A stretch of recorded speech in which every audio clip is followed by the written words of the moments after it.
안녕하십니까. 일산 그리스도에게 임성택 목사입니다.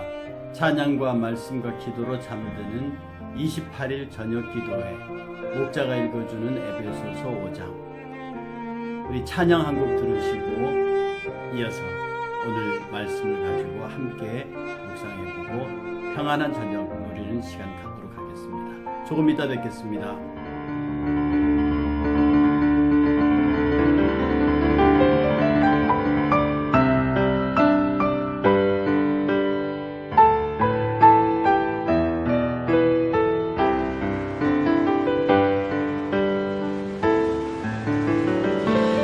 송축해 내 영혼 내 영혼아 거룩하신 이를 이전에 없었던 노래로 나 주님을 경배해.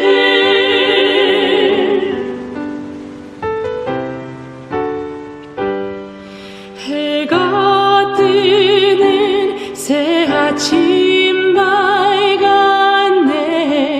이제 다시 주님 찬양.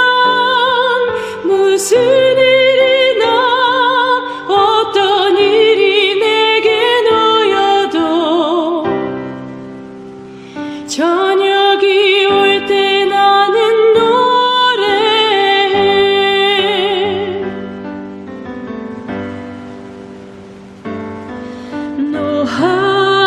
노하기를 더디하시는 주, 그의 크신 사랑 넘치네. 주의 선하신 내가 노래하리. 만 가지 이유로 난 노래해.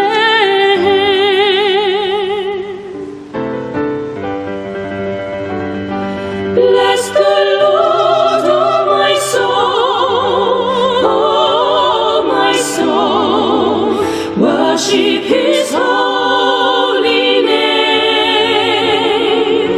Sing like never before, oh my soul, I worship Your holy name.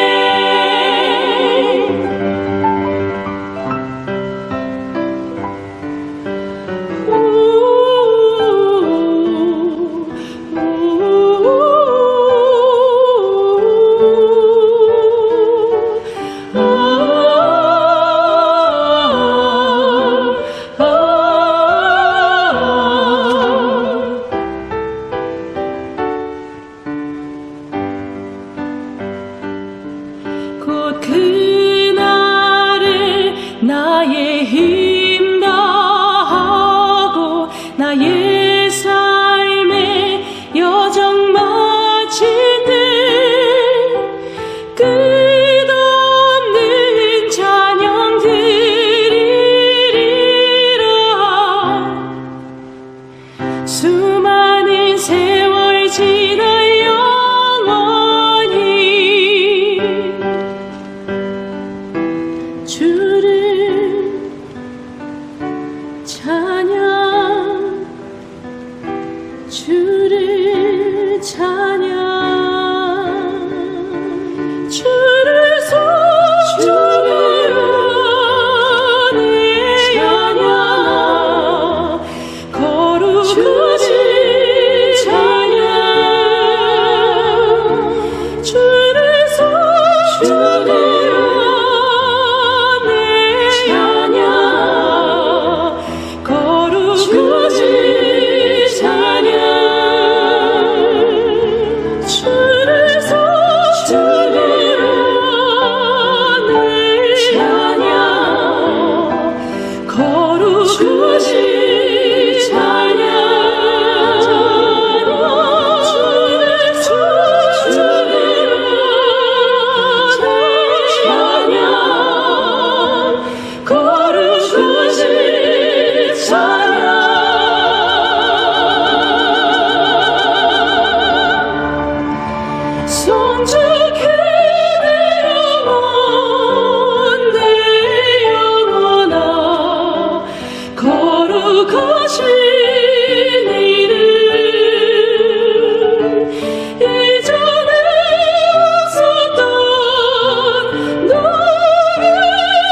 예, 찬양 잘 들으셨습니까? 먼저 오늘 말씀을 나눌 에베소서 본문을 함께 읽어보겠습니다. 5장 10절부터 14절의 말씀입니다. 주를 기쁘시게 할 것이 무엇인가 시험하여 보라. 너희는 열매 없는 어두움의 일에 참여하지 말고 도리어 책망하라. 그들이 은밀히 행하는 것들은 말하기도 부끄러운 것들이라.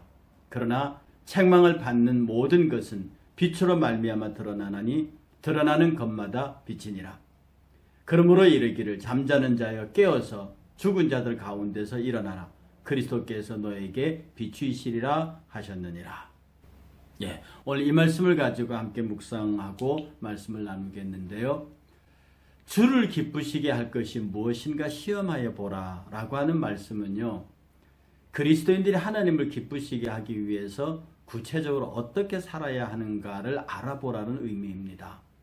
여기서 시험하여 보라라고 번역된 도키마존 테스라고 하는 말은요, 이 금속의 질을 판명할 때 쓰는 단어입니다. 즉 실험을 통해서 이 쇠가 이 금속이 어떤 금속인지 그 금속의 그 질과 이런 내용들을 밝혀내는 그런 데 쓰는 말이거든요. 실증하다, 규명하다 그런 뜻입니다. 그러니까 우리가 그리스도인의 하나님을 기쁘시게 하기 위해서 구체적으로 어떻게 살아가야 하는가를 실증해 보라는, 규명해 보라는 의미입니다. 그래서 그리스도인들은 선하시고 온전하신 하나님의 뜻을 잘 분별해서 자기의 모든 행위가 하나님의 선하신 뜻에 일치할 수 있도록 그런 삶을 살아야 한다는 거예요. 여러분 삶을 한번 점검해 보신 적이 있습니까? 시험해 보신 적이 있냐고요?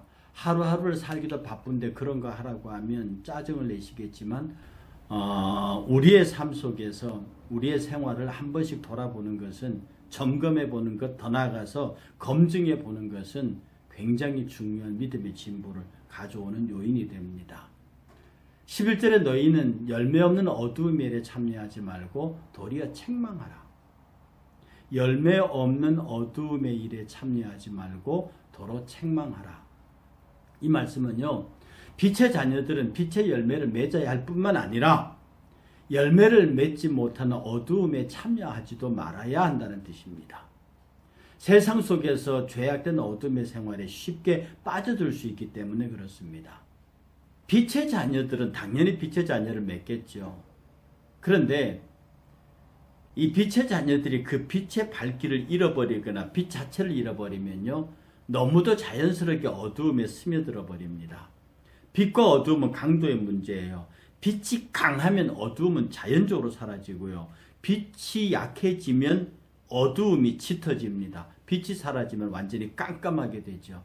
이것은 비율의 문제입니다. 그러므로 우리의 마음속에 빛의 영역이 넓어지면 어두움의 영역은 좁아질 수밖에 없고요. 빛이 밝아지면 어두움은 흐려질 수밖에 없습니다. 근데 그 반대도 일어날 수 있으니 이게 정말 무서운 얘기라는 거거든요. 그래서 어두움의 일에 참여하지 말라는 것은 단순한 경고가 아니라 책망하라는 뜻입니다. 단순한 경고가 아니라 그 일을 책망해라. 이 책망하라는 엘렌 케테라는 말은요, 두 가지 의미를 갖고 있는데, 하나는 책망의 대상을 사람으로 보고 그를 설득하고 납득시키고 꾸짖으라는 얘기입니다. 그 다음에 책망의 대상을 어두움의 세력으로 보고요, 폭로하라고, 고발하라는 의미예요. 어두움은요, 빛이 들어감으로 드러나게 돼 있어요. 밝혀지게 돼 있어요. 빛이 어두움을 덮어줄 수는 없는 거거든요. 그래서 교회 안에서 빛이란 이름으로 우리 그런 얘기 잘합니다. 은혜롭게 합시다. 모든 것을 은혜롭게 한다는 의미로 죄악된 것, 교회 안에서 해서는 안 되는 일들, 이런 것들을 덮어주는 경향들이 있죠. 그래서 이 책망의 대상, 엘렌 케테의 대상을 사람으로 보면 꾸짖고 설득하고 납득하고요. 이 대상을 악한 어두움의 세력으로 봤을 때는요, 폭로하고 드러내고 고발함으로써 바로잡아야 한다는 의미를 갖고 있습니다. 그러니 너희는 열매 없는 어두움의 일에 참여하지 말고 도리어 책망하라는 말씀 속에는 우리의 빛을 지켜내기 위해서, 빛을 보존하기 위한 성도들의 노력이 얼마나 치열해야 하는가를 잘 알 수 있습니다. 그 다음에 이 빛의 자녀로서 어둠에 속한 사람들을 책망하고 그걸 바깥으로 드러내야 하는 이유가 뭐냐 하면 어둠 속에 있는 자들을 빛으로 끌어내기 위해서입니다. 그들을 죄악으로부터 지켜내기 위해서 그래요. 사람 좋다고요? 세상에 그럴 사람은 없겠죠. 어린아이가 물 웅덩이 쪽으로 앙금앙금 기어가면 그냥 내버려 둘 사람이 있겠습니까? 끌어내지요. 불 속으로 들어가면 끌어낸다고요. 애가 울더라도 그 애 운다고 어린아이의 자율성을 인정한다고 물과 불 속으로 기어들어가는 걸 놔둘 수는 없는 거잖아요. 요 단순한 이해가 바로 이 이해입니다. 그리스도인이 빛의 자녀로서 어둠에 속한 자들을 가만 내버려두면 안 되는 것이 엄밀한 의미에서 영적 살인 행위거든요. 영혼을 죽이는 행위거든요. 이건 훗날에 하나님의 앞에 가서 책임져야 하는 겁니다. 고린도서 13장 6절에요. 불의를 기뻐하지 아니하며 진리와 함께 기뻐한다. 불의를 기뻐하지 않는 거예요. 사랑은요. 진리와 함께 기뻐하는 거예요. 사랑은요. 그래서 우리가 우리 주변의 사람을 사랑한다고 하면 꾸짖어야 합니다. 책망해야 합니다. 그리고 설득해야 합니다. 그래도 그가 돌이키지 아니하면 밝히 드러내야 하는 거예요. 바로 이것이 빛의 자녀로 사는 성도의 삶의 모양입니다. 12절에 그들, 즉 어둠의 자식들이죠. 어둠의 자녀들이 은밀히 행하는 것들은 말하기에도 부끄러운 것이라 그랬습니다. 어둠 속에 속한 자들의 행위가 본문에서 뭐라고 그랬습니까? 지난번 3절에서 5절을 말씀드릴 때 말씀을 드렸죠. 그 3절과 5절을 이렇게 말합니다. 음행과 온갖 더러운 것과 탐욕은 너희 중에서 그 이름조차도 부르지 마라. 이는 성도들에게 마땅한 바니라. 누추함과 어리석은 말이나 희롱의 말이 마땅하지 아니하니 오히려 감사하는 말을 해라. 너희도 정에 이것을 알거니와 음행하는 자나 더러운 자나 탐하는 자 곧 우상숭배자는 다 그리스도와 하나님의 나라에서 기업을 얻지 못하리니 이렇게 말했습니다. 그들이 행하는 은밀한 것은요, 성적으로 방탕하며 탐욕이 가득 찬 우상숭배의 죄를 범하고 있습니다. 여기서 은밀히 행한다고 하는 것은요, 어둠 속에서 행한다는 뜻이에요. 어둠 속에 안 보이는 데서 행하는 것이기 때문에 그들의 행위가 매우 수치스럽고 혐오스러운 것을 암시하는 거예요. 그러니 우리는 그런 것들을 말하기도 부끄러운 것이니 당연히 빛으로서 그것들을 책망하고 설득하고 꾸짖어야 하고요. 밝히 드러내야 하는 것입니다. 그러나 책망받는 모든 것은 빛으로 말미암아 드러난다고 그랬어요. 드러나는 것마다 빛이에요. 빛의 자녀는요. 그리스도인들이 어두움 속에 속한 자들이 죄악을 책망하며 빛의 열매를 맺는 삶을 드러낼 때 빛의 열매들은 어두움에 속한 자들을 이렇게 조명해서 어두움의 실체들을 모두 폭로하게 됩니다. 빛의 자녀의 삶이 그런 거예요. 그리고 여기서 하나 주의할 것은 빛의 자녀이기 때문에 모든 어두움을 폭로하고 죄악들을 폭로하지만 여기에서 사랑이라는 요소가 절대적으로 필요합니다. 그런 말이 있죠. 사랑이 없는 정의는 폭력입니다. 사랑이 없는 정의, 힘없는 정의, 이런 것들은 서로 모순되는 관계에 있어요. 그러니까 이 사랑은 힘있게 드러나는데 그 드러난 힘이 상대를 해하면 안 되는 거예요. 그래서 우리가 어떤 죄악과 허물을 드러나게 할 때도 그 사람을 해하는 쪽으로 가면 안 되는 겁니다. 그 사람을 살리기 위해서, 그 사람을 구원하기 위해서, 그 사람의 영혼만이라도 살려내기 위해서 우리는 어둠에 행하는 자들을 권면하고 꾸짖어야 하고 우리 성도들이 거기에 가까이 못 가도록 그들을 지켜내야 하는 겁니다. 그러므로 빛의 자녀들은 그 빛의 자녀로서의 삶 속에서 맺는 열매를 통해서 어둠에 속한 자들의 죄악을 드러내고요. 그렇게 함으로써 어둠에 속한 자들로 하여금 자신들의 행위의 실체를 보게 하고 빛에 대해서 응답하게 해야 합니다. 이것이 바로 빛에 속한 자들의 중대한 사명이라고 할 수 있는 거죠. 그러나 이렇다고 해서 무조건 고발하고 드러내고 그것을 자신의 의로 삼아서는 안 된다는 그리스도의 간절한 부탁을 우리가 잊을 수는 없는 겁니다. 14절에 그러므로 이르기를 잠자는 자여 깨어서 죽은 자들 가운데서 일어나라. 그리스도께서 너에게 비추이시리라 하셨느니라. 이 구약 성경 가운데 이 말씀과 연관된 것들이 많이 있어요. 이 지금 잠자는 자에 이르기를 죽은 자들 가운데서 일어나라, 이 말은 구약과 연결된 말씀인데, 이게 그 초대교회에 썼던 그 침례식 때 찬송 가사라고 그래요. 잠자는 자 깨어서 죽은 자들 가운데 일어나라. 이게 침례식할, 초대교회가 침례식할 때 불렀던 찬송가 가사라고 말하는데요. 이 말씀은 세 가지 비유로 이루어져 있지 않습니까? 잠자는 자여 깨어서 죽은 자들 가운데서 일어나라. 잠자는 자여 깨어서 죽은 자들 가운데서 일어나라. 이 말은 비추겠다. 잠자는 자여 죽은 자 깨어서 죽은 자들 가운데서 일어나서 비추게 될 것이다. 잠자는 자여 깨어서 이라는 말씀 속에서요, 잠자는 자는 그리스도를 영접하기 이전의 상태, 즉 어두움에 속한 상태를 말하는 거고요. 깨어서라고 하는 말은 영적 부활과 연관된 것으로 그리스도를 영접함으로 새롭게 태어난 상태를 말합니다. 잠자는 자는 그리스도 이전의 어두움에 있는 상태, 깨라는 말은 영적 부활, 다시 말해서 그리스도를 영접함으로 새롭게 태어난 상태를 말하는 거거든요. 잠자는 자여 깨어라. 잠자는 자여 깨어라. 그리고 죽은 자들 가운데서 일어나라. 여기서 죽은 자들은 앞에서 말씀드렸던 잠자는 자와 관계가 있습니다. 일어나라라고 하는 말은 깨어라는 말과 병행구절로 되는 거예요. 그래서 잠자는 자, 죽은 자들아 일어나라, 깨어라. 그리고 주께서 비추이시리라. 그리스도께서 너에게 비추이시리라. 해와 달과 별이 빛을 비추는 것은 예수 그리스도가 어둠 속에 있는 자들에게 생명의 빛을 비출 것이라는 의미를 갖고 있는 거죠. 이것은요, 비그리스도인들이 잠에서 깨어나서 생명의 빛으로 들어가는 새로운 탄생을 체험하는 것을 보여주는 겁니다.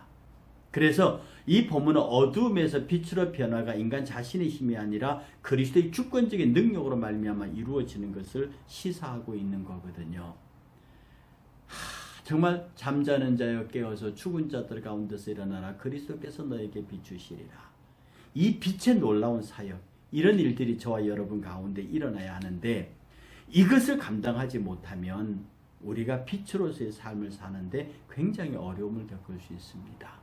그러므로 여러분들이 주변의 분들을 만나면은요, 그들이 그리스도인일 경우에 성도임에서도 어둠의 삶을 살고 있는 그들에게는요, 깨라고 말해야 합니다. 그리고 비그리스도인들에게는 죽은 자들이잖아요. 일어나라고 말해야 합니다. 그래서 성도로서 잠들고 있는 자는 깨워야 하고요. 비성도로서 죽어 있는 자들은 일으켜야 하고요. 그들 모두 위에 그리스도의 빛이 비친다는 이 사실을 그들에게 말해야 합니다.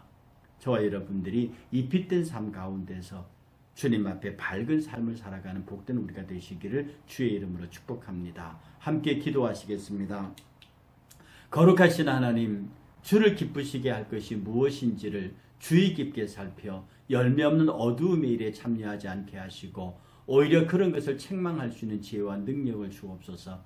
세상이 은밀히 행하는 것들은 말하기도 부끄러운 것들입니다. 그러나 그것들은 반드시 빛으로 말미암아 드러나는 것이니 책망받는 것이 마땅합니다. 그러므로 우리 모두가 잠자는 상태에서 깨어나고 죽은 자들을 일으켜서 그리스도께서 우리에게 비추신 그 큰 빛을 반사하는 복 있는 성도가 되게 하옵소서. 예수님의 이름으로 기도합니다. 아멘. 찬송 들으시면서요, 평안한 밤 되시기를 바라고요. 이번 주 목요일 날 뵙겠습니다. 감사합니다.